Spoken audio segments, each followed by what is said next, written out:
किसान भाइयों अक्सर देखते होंगे कि प्याज की जो जायद की फसल है या खरीफ की फसल है उसमें पत्तियां क्यों सूखती हैं। जो ऊपरी किनारा होता है उसमें पत्तियां पीली होकर सूखना शुरू हो जाती हैं।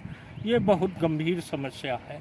काफ़ी किसान भाई ये कहते हैं ये क्या कारण है कि जिससे ये हर फसल में जो हम प्याज की खेती करते हैं उसमें पीली पड़ जाती हैं पत्तियां और सूखने लगती हैं। तो हम आपको बता दें कि हम लोग जो हमारे किसान भाई हैं वो केमिकल की खादें और पेस्टिसाइड का अधिक इस्तेमाल करते हैं।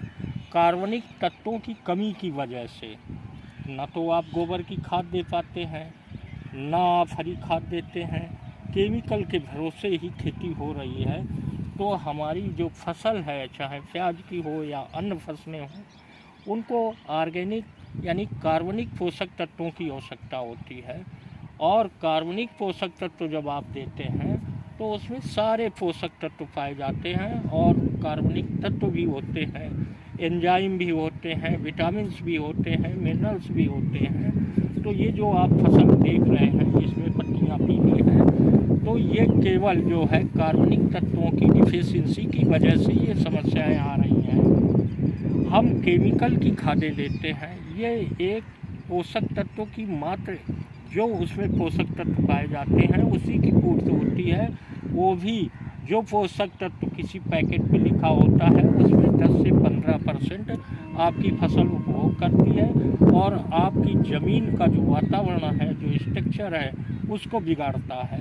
तो आज आवश्यकता है कि हम ऑर्गेनिक खादों का प्रयोग करें और उनमें जैसा कि हमने बताया कि गोबर की खाद का और हरी खाद का प्रयोग करें।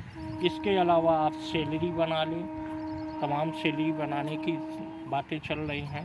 तो गाय के गौमूत्र से, गोबर से, गुड़ बेसन से आप सेलरी बना सकते हैं। उसमें जीवाणु खाद भी डाल सकते हैं जिससे वो भरपूर पोषक तत्वों की एक सेलरी तैयार हो जाएगी। इसके अलावा ग्रीन प्लेनेट बायो प्रोडक्ट ने सारे ऑर्गेनिक फार्म में DAP, potash, sulphur, zinc, manganese, copper यानी ये सारे ऑर्गेनिक तत्व में कार्बनिक तत्व में तैयार किए हैं। तो इनका अपनी फसलों से इस्तेमाल करें। जैसा कि हमने बताया कि डीएपी क्रोम नाम से ग्रीन प्लेनेट की डीएपी आई है, उसमें सारे पोषक तत्व हैं जो आपकी केमिकल की डीएपी में होते हैं। इसके अलावा उसमें जिंक भी है, कॉपर भी है और मैग्नीशियम की मात्रा पाई जाती है। 2 तरह के उसमें जीवाणु भी पाए जाते हैं। तो आज हम आपसे अनुरोध करना चाहेंगे कि अपने फसलों में ऑर्गेनिक यानी कार्बनिक खादों का समावेश करें, जिससे ये जो समस्या देख रहे हैं प्याज में तो ये समस्या आ जाती है। तो इस समय आप इसमें जो सिंचाई करते हो हल्की सिंचाई जब करो उसके आगे आगे यदि आपने बेसल ड्रेसिंग में नहीं दे पाई हो तो उसको आप खड़ी फसल में दे दो तो उससे ज़्यादा फ़ायदा होगा।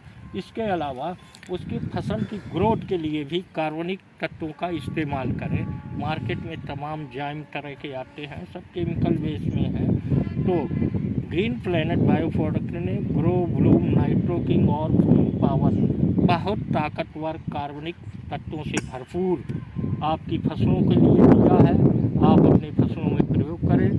तो जब आप प्याज की फसल में ये कार्बनिक तत्वों का प्रयोग करेंगे तो फसल में ये जो समस्या आ रही है ये पीलेपन की पत्तियों में ये नहीं आएगी। एक उदाहरण के तौर पे बता दें, जहाँ पेड़ पौधे होते हैं वहाँ कार्बनिक पत्तियाँ जो पेड़ पौधों की पत्तियाँ होती हैं वो गिरती हैं। आपने देखा होगा कि वहाँ चूँकि कार्बनिक मैटर अच्छा होता है, जीवांश भी अच्छा होता है, तो पेड़ पौधों के आसपास ये समस्या आपकी फसल में नहीं आएगी। तो इस तरह आप कार्बनिक खादों का प्रयोग करके अपनी प्याज की फसल बहुत बढ़िया हरी भरी प्राप्त कर सकते हैं। तो इसके लिए धन्यवाद।